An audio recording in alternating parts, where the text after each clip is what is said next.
Good morning everyone, welcome to knowledge account. আমরা দেখবো 22 মে 2025 এর ডেলি কারেন্ট অ্যাফেয়ার্স, তার সাথে সাথে রিলেটেড স্ট্যাটিস্টিক এগুলো।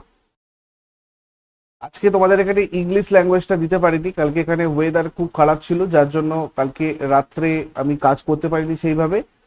সেই কারণে তোমাদের এখানে কারেন্ট অ্যাফেয়ার্সটাও আজকে একটু লেটে পাবলিশ হচ্ছে, তো অ্যাডজাস্ট করে নিও। নেক্সট দিন সকাল 6টা থেকে তোমাদের কারেন্ট অ্যাফেয়ার্সটা তোমরা পেয়ে যাবে। Understanding lifelong learning for all in society উল্লাস উদ্যোগের অধীনে ভারতের প্রথম পূর্ণ স্বাক্ষর রাজ্যের সম্মান পেয়েছে। কোন রাজ্য উল্লাস ইনিশিয়েটিভ যেটা আছে তার অধীনে ভারতের প্রথম পূর্ণ স্বাক্ষর রাজ্যের সম্মান পেয়েছে? তো দেখো, এখানে মিজোরামের মতো রাজ্য উল্লাস উদ্যোগের অধীনে ভারতের প্রথম পূর্ণ স্বাক্ষর রাজ্যের সম্মান পেয়েছে। মিজোরাম ভারতের প্রথম রাজ্য হিসাবে তাহলে পূর্ণ কার্যকারী সাক্ষরতা অর্জন করেছে উল্লাস উদ্যোগ। কেন্দ্রশাসিত অঞ্চল লাদাখ ছিল ভারতের প্রথম কেন্দ্রশাসিত অঞ্চল, যার 24শে জুন 2024 পূর্ণ কার্যকারী সাক্ষরতা মর্যাদা অর্জন করেছিল। মিজোরামের সম্পূর্ণ কার্যকারী, অ্যাকচুয়ালি লাদাখ তো কেন্দ্রশাসিত অঞ্চল ছিল আর রাজ্য হিসাবে মিজোরাম হলো। মিজোরামের সম্পূর্ণ কার্যকারী স্বাক্ষর রাজ্যের মর্যাদা অর্জনে সরকারের উল্লাস প্রকল্প মুখ্য ভূমিকা পালন করেছে। এই উল্লাস স্কিমটা কি একবার দেখে নাও। এই প্রকল্পের মূল লক্ষ্য হচ্ছে 15 বছর বা তার বেশি বয়সী বয়স্কদের সাক্ষরতা আর শিক্ষার সুযোগ বৃদ্ধি করা, বিশেষ করে যারা আগে এই সুযোগ থেকে বঞ্চিত ছিল। ভারত সরকার 2022 সালে উল্লাস নবভারত সাক্ষরতা কার্যক্রম বা নিউ ইন্ডিয়া লিটারেসি প্রোগ্রাম চালু করে। এটা একটা কেন্দ্রীয়ভাবে স্পন্সর করা প্রকল্প, যেটা 2022 থেকে 27 সাল পর্যন্ত বাস্তবায়িত হবে। এই প্রোগ্রামটা সম্প্রদায়ের অংশগ্রহণ এবং স্বেচ্ছাসেবী অংশগ্রহণের মাধ্যমে ইমপ্লিমেন্ট করা হচ্ছে।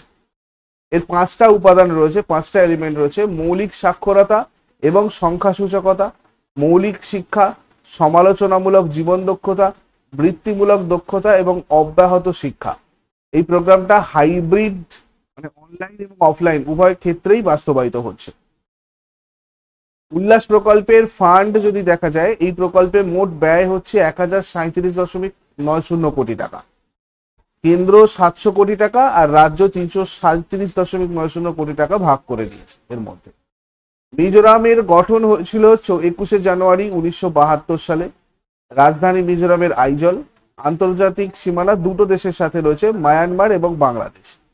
রাজ্যের সীমানা 3টে রাজ্যের সাথে রয়েছে, মণিপুর, আসাম এবং ত্রিপুরা। টোটাল 11টা জেলা রয়েছে মিজোরামের। সরকারি ভাষা মিজো এবং ইংরাজি।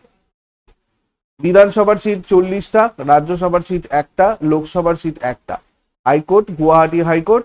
প্রথম রাজ্যপাল হিতেশ্বর সাইকিয়া। বর্তমান রাজ্যপাল জেনারেল ডাক্তার বিজয় কুমার সিং। প্রথম মুখ্যমন্ত্রী সি চুঙ্গা, বর্তমান মুখ্যমন্ত্রী লাল দুহোমা। 6th সিএম রয়েছেন মিজোরামের Zoram People's movement party. State animal Himalayan serow, state bird pheasant, state tree ironwood tree. Mizoram ঘূর্ণায়মান পাহাড়, উপত্যকা, নদী এবং হ্রদের দেশ। রাজ্যের দৈর্ঘ্য এবং প্রস্থ জুড়ে 21টার মতো বড় পাহাড়ি শ্রেণী বা বিভিন্ন উচ্চতার শৃঙ্গ রয়েছে, যেখানে ছোট ছোট সমভূমি এখানে ওখানে ছড়িয়ে ছিটিয়ে রয়েছে। এইখান থেকে তোমাদের প্রশ্ন এসেছিল আরআরবি এনটিপিসি 2021-এ। এরকম ভাবে স্টেট ওয়াইজ জিকে গুলো তোমরা আমাদের কোর্স সেকশনে গিয়ে বিভিন্ন পেইড কোর্সে পাবে, তোমাদেরকে ওখানে করানো হয়েছে। এছাড়া কারেন্ট অ্যাফেয়ার্সের যে মান্থলি ম্যাগাজিন হয় সেখানেও রয়েছে।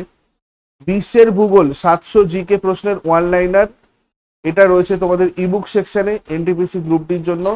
স্পেশাল একটা রেলওয়ে স্পেশাল ওয়ার্ল্ড জিওগ্রাফির জিকে পিডিএফ ইবুক থেকে তোমরা কালেক্ট করতে পারো। এছাড়া আরআরবি এনটিপিসির 10টা সেট প্লাস 6টা GK set, 600 question specially RRB NTPC কে ফোকাস করে বানানো, তোমরা এগুলোতে এনরোল করতে পারো। যেমন আজকে তোমাদের জিকে প্র্যাকটিস সেট 2টা তোমরা দিতে পারবে সন্ধ্যাবেলা 8টার সময়। আগের গুলো যেগুলো হয়ে গেছে এগুলো তোমরা দিতে পারবে, যারা যারা নতুন এনরোল করবে এগুলো তাদের জন্য ওপেন করা আছে, তোমরা পুরনো সেটগুলো গিয়ে দিতে পারো। এগুলো লাইভ টেস্ট, নিজেরা নিজেদের প্রস্তুতি যাচাই করতে পারবে। কারেন্ট অ্যাফেয়ার্স অ্যান্ড স্ট্যাটিক জিকের অফারটা তোমাদের কন্টিনিউ চলছে 25 মে পর্যন্ত। CA20 কুপন কোড ইউজ করে তোমরা এই সমস্ত স্টাডি মেটেরিয়াল এবং মক টেস্ট অনলি 199-এ এনরোল করে করতে পারবে। এগুলো কোর্স সেকশনে পাবে। এছাড়াও কোর্স সেকশনে মানে তোমাদের টেস্ট সিরিজ সেকশনে স্ট্যাটিক জিকে, জিকে ব্যাংক রয়েছে, এগুলোও তোমরা প্র্যাকটিস করতে পারো। আর কোর্স সেকশনে রয়েছে general studies foundation 3 batch, central এবং স্টেট এক্সাম সবকটাকে কভার করবে। Railway group D, bullet batch এনটিপিসির জন্য, ডাব্লিউবিপি কেপির জন্য Parivartan batch course, SSC foundation batch course Prapti এবং নিপুণ ব্যাচ ম্যাথ এবং রিজনিং এর ফাউন্ডেশন, এগুলোতেও তোমরা ভর্তি হতে পারো। যদি যোগাযোগ করার দরকার পড়ে, কনসাল্ট করার দরকার পড়ে, সেক্ষেত্রে উপরে দেওয়া যে নাম্বার রয়েছে বা নিচে দেওয়া নাম্বার রয়েছে সেই নাম্বারে গিয়ে তোমরা হোয়াটসঅ্যাপ অথবা কল করে আমাদের সাথে যোগাযোগ করে ভর্তি হতে পারো। পরের প্রশ্ন চলে আসবো, সম্প্রতি কোন রাজ্যের সাংরি বিন সবজি জিআই ট্যাগ রিসেন্টলি ভৌগোলিক স্বীকৃতি পেয়েছে? তো দেখো, এটা রাজস্থান। সাংরি বিন রাজস্থানের একটা সবজি যেটা রিসেন্টলি জিআই ট্যাগ পেয়েছে। এক ধরনের বিন, এটা মরু অঞ্চলের খাদ্য উপাদান যেটা মূলত রাজস্থানে পাওয়া যায় এবং এটা পুষ্টিগুণে সমৃদ্ধ, তাই এটাকে রিসেন্টলি জিআই ট্যাগ দেওয়া হয়েছে।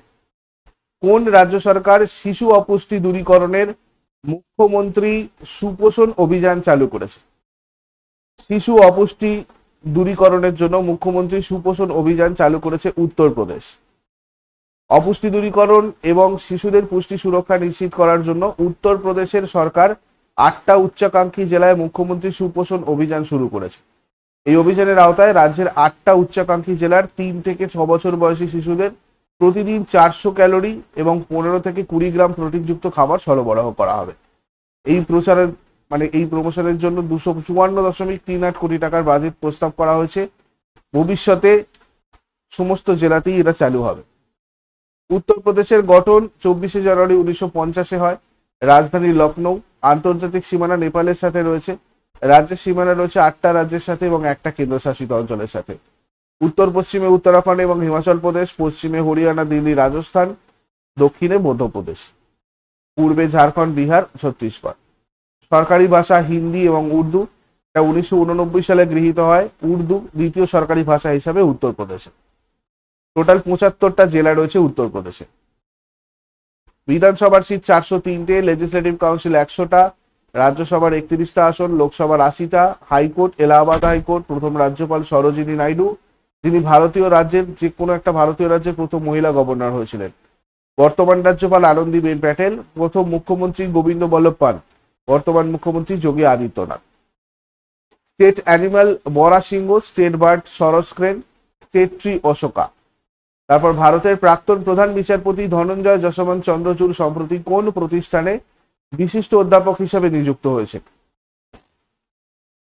National law university, Delhi.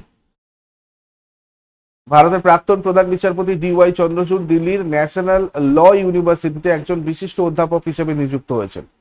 DY Chandrachur ভারতের 50তম প্রধান বিচারপতি হিসেবে দায়িত্ব পালন করেছেন। মোটো ইংলিশে হচ্ছে দেয়ার শ্যাল জাস্টিস প্রিভেল। এটা 2008-এ এস্টাবলিশড হয়। ভাইস চ্যান্সেলর রয়েছেন GS বাজপাই। তারপরে বার্ষিক অপারেশন অলিভিয়া কে পরিচালনা করে? অপারেশন অলিভিয়া এটা পরিচালনা করে ইন্ডিয়ান কোস্ট গার্ড, ICG। এটা নভেম্বর থেকে মে মাস পর্যন্ত ভারতীয় উপকূল রক্ষী বাহিনী কর্তৃক পরিচালিত একটা বার্ষিক সামুদ্রিক সংরক্ষণ, যেটা এখন চলছে। এর লক্ষ্য উড়িষ্যা উপকূলে অলিভ রিডল কচ্ছপ যেগুলো রয়েছে তারা যাতে নিরাপদে বসবাস করতে পারে সেটাকে দেখা। 2025 সালের ফেব্রুয়ারিতে এই অভিযানের ফলে ঋষিকুল্যা নদীর মুখে রেকর্ড 6.98 লক্ষ কচ্ছপ বাসা বেঁধেছিল। তারপরে ত্রিপুরায় কোন কেন্দ্রীয় মন্ত্রী অ্যাকোয়া পার্কের ভিত্তিপ্রস্তর স্থাপন করেন এবং মাছ উৎসবের উদ্বোধন করেন? রাজীব রঞ্জন সিং, লালন সিং নামে অপরিচিত। 18 মে 2025-এ ত্রিপুরার আগরতলায় একদিনের একটা মাছ উৎসব অনুষ্ঠিত হয়। সেই দিনেই কেন্দ্রীয় মন্ত্রী রাজীব রঞ্জন সিং বা লালন সিং কৈলা শহরে 42.4 কোটি টাকার একটা সমন্বিত অ্যাকোয়া পার্কের ভিত্তিপ্রস্তর স্থাপন করেন। এই উদ্যোগের লক্ষ্য রাজ্যের মৎস্য সম্পদ বৃদ্ধি এবং স্থানীয় জেলেদের ক্ষমতায়ন করা। তারপরে ভারত সম্প্রতি কোন দেশের বন্দর থেকে পোশাক, প্রক্রিয়াজাত খাদ্য এবং অন্যান্য নির্বাচিত পণ্য আমদানি নিষিদ্ধ করেছে? বাংলাদেশ থেকে। দেশীয় শিল্প রক্ষা এবং বাণিজ্য ভারসাম্য উন্নত করার জন্য ভারত বাংলাদেশ থেকে কিছু পণ্য আমদানি নিষিদ্ধ করেছে। সম্প্রতি কে ক্যাম্পাস কলিং উদ্যোগ চালু করেছেন? ক্যাম্পাস কলিং উদ্যোগ চালু করেছেন জাতীয় মহিলা কমিশন। এর লক্ষ্য কলেজ ক্যাম্পাসে নারীদের নিরাপত্তা আর ক্ষমতায়নকে উৎসাহিত করা। 2025 সালের IIHF বিশ্ব চ্যাম্পিয়নশিপ কোথায় অনুষ্ঠিত হবে? সুইডেন এবং ডেনমার্কে। 2025 সালের IIHF বিশ্ব চ্যাম্পিয়নশিপ 9 টু 25 মে 2025 পর্যন্ত সুইডেনের স্টকহোম এবং ডেনমার্কের হার্নিং এ যৌথভাবে আয়োজন করা হয়েছে। হিউলেট প্যাকার্ড এন্টারপ্রাইজ ইন্ডিয়ার সিনিয়র ভাইস প্রেসিডেন্ট এবং ম্যানেজিং ডিরেক্টর হিসেবে কে নিযুক্ত হয়েছে? এইচপির এন্টারপ্রাইজ ইন্ডিয়া লিমিটেডের senior vice president managing director হিসেবে নিযুক্ত হয়েছেন ভাবনা আগরওয়াল।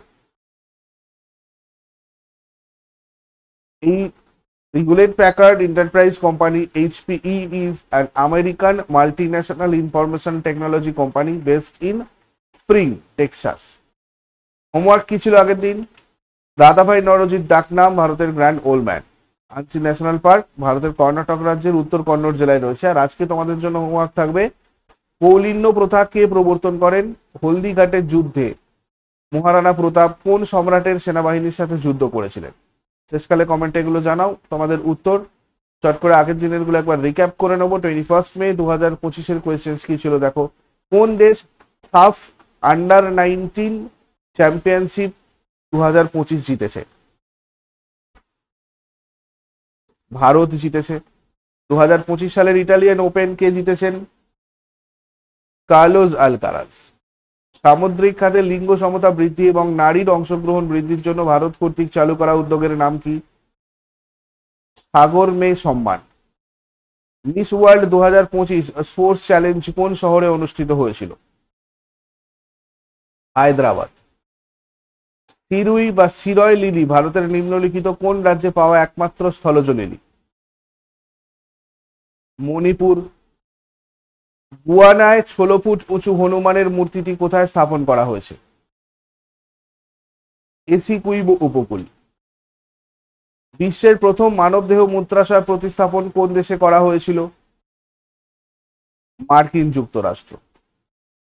15 মে 2025 তারিখে ফিফা কোন দেশের ফুটবল ফেডারেশনের উপর আরোপিত স্থগিতাদেশ প্রত্যাহার করে? কঙ্গো প্রজাতন্ত্র। উচ্চ মাধ্যমিকের ছাত্রীদের জন্য আইআইটি দিল্লি কর্তৃক চালুকৃত মেন্টরশিপ উদ্যোগের নাম কি? মানসবি। সিন্ডিকেট ব্যাংকের নতুন ম্যানেজিং ডিরেক্টর এবং সিইও হিসাবে কাকে নিযুক্ত করা হয়েছে? অরুণ শ্রীবাস্তব। এগুলো ছিল তোমাদের আগের দিনের প্রশ্ন। ইউজফুল বলে মনে হলে লাইক করো, শেয়ার করো, কমেন্ট করে ফিডব্যাক জানাও। আর প্রতিদিন সকাল 6টার সময় ডেইলি কারেন্ট অ্যাফেয়ার্স এর আপডেটের জন্য নলেজ অ্যাকাউন্টকে সাবস্ক্রাইব করে বেল আইকন প্রেস করে অলে ক্লিক করে রাখো। Thank you so much, take care, have a great day.